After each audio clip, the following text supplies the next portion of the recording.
The first one is Benoit Willocx from Brussels Environnement. Okay. Well, hello everyone. My name is Benoit Willocx, and I'm the bad guy. I'm the guy in charge with the administration of noise. And I will tell you about the story of night deliveries for supermarkets in Brussels region from our point of view. So we make plans to give orientation to the politics. We deliver permits, we control, we develop tools, we teach, we communicate to people, and we work together with other administrations. I am the head of the unity in charge with the delivering of environmental permits of noise and of mobility. Now, supermarkets deliveries depends on environmental permits. A permit is based on laws and must respect these laws. A permit contains a list of every authorized installation. It also contains all general specific requirements to be respected. There are about 280 supermarkets in Brussels.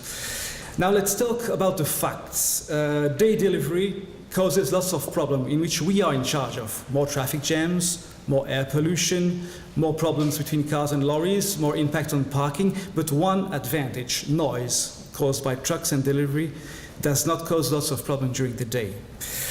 But night deliveries is just the opposite, much less problem, and you've heard that before. But the night is much more sensible to noise pollution, and peak and straight soul are a possible issue to promote night deliveries. And you've heard about this before with the other speakers, and Maria Thijs will tell you more about this. So it's always based on three principles: noise measurements, relationship with the stakeholders and inhabitants, and the famous peak certification invented by the Netherlands and fixing noise levels for lorries and delivery material. You've heard that Colruyt, Deleuze and Comios want us to apply the peak in Brussels or Straitsel, and the local authorities are okay with it. Mobile Brussels is also okay with it. So it has already been applied in Flanders too, and you know in Belgium we never want to be beaten by another region, so we want to go for it too. So why don't we?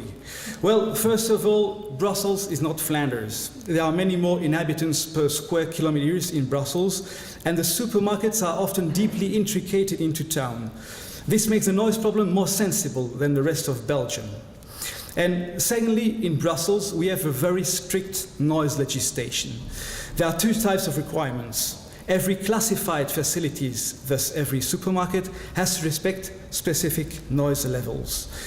Every inhabitant of Brussels has the right to beneficiate of a certain level of silence, of noise. So there are no exceptions possible to this. The noise level that have to be respected are completely different day and night, and they depend on the place where we are situated.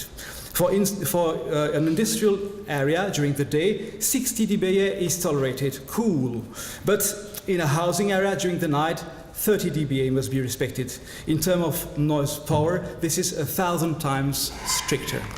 So we have to define a strategy, apply Straitsel, about peak, or make a certain amount of case studies with specific measurements, or ask an acoustic study for each supermarket, or something else. Well, we decided to distinguish three different types of supermarket related to their position in town and to their construction specificity. For instance, is there a delivery area that is covered or in open air?